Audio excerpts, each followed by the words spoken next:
Selamat pagi teman-teman. Perkenalkan, nama saya Nikolaus Wicaksono Nugroho dari Fakultas Ekonomi, Program Studi Manajemen 2020. Kali ini saya akan membahas apa itu merujuk pada tujuan akhir atau mulai dengan mengingat tujuan akhir kita. Materi ini ada pada buku 7 Habits for Effective Teens bagian kedua. Merujuk pada tujuan akhir atau mulai dengan mengingat tujuan akhir kita adalah cara bagaimana mendapatkan gambaran yang jelas. Mau kemana sih hidup kita ini? Artinya memutuskan apa saja nilai-nilai dan menetapkan sasaran akhir pada hidup kita sendiri.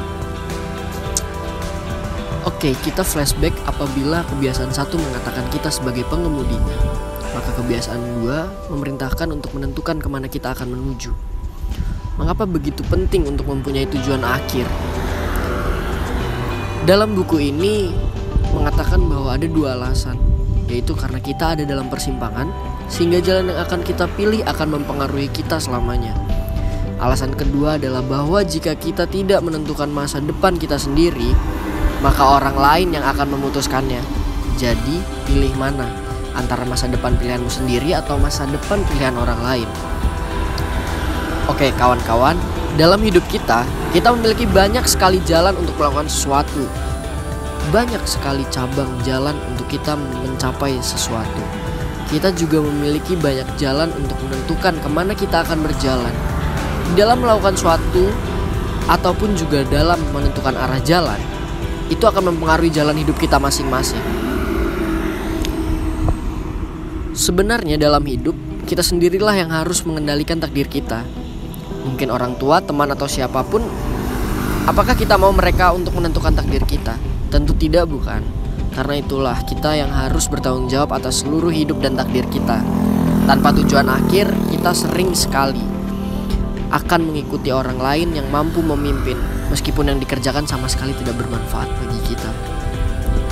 Buku ini mengajarkan kita banyak sekali cara untuk menjamin kita memiliki tujuan akhir. Salah satu caranya adalah dengan menuliskan pernyataan misi pribadi yang saya dapatkan pada mata kuliah Kepemimpinan Dasar. Pernyataan misi ini adalah pernyataan mengenai apa yang akan kita lakukan dalam hidup kita, apa saja yang perlu dicapai, selayaknya sebuah cetak birulah dalam hidup kita.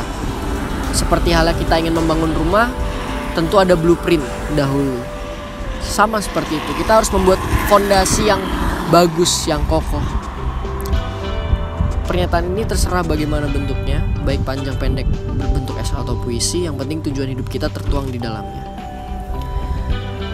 Pernyataan misi ini seperti pohon dan akar-akarnya yang di dalam, tidak bergerak akan tetapi terus tumbuh. Selanjutnya adalah menemukan talenta-talenta kita.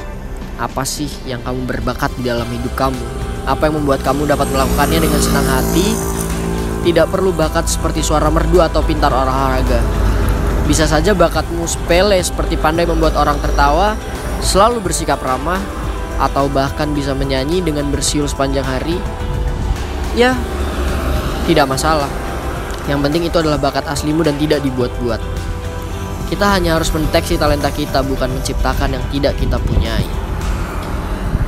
Tentu buku ini pada intinya, pada bab ini mengajarkan kita untuk kita harus mengendalikan kemana kita akan pergi, bukan orang lain. Dan hidup ini kita yang menentukan. Hidup ini kita yang memilih jalan mana yang akan kita tuju, jalan mana yang akan kita tapaki, bukan orang lain. Terima kasih, selamat malam.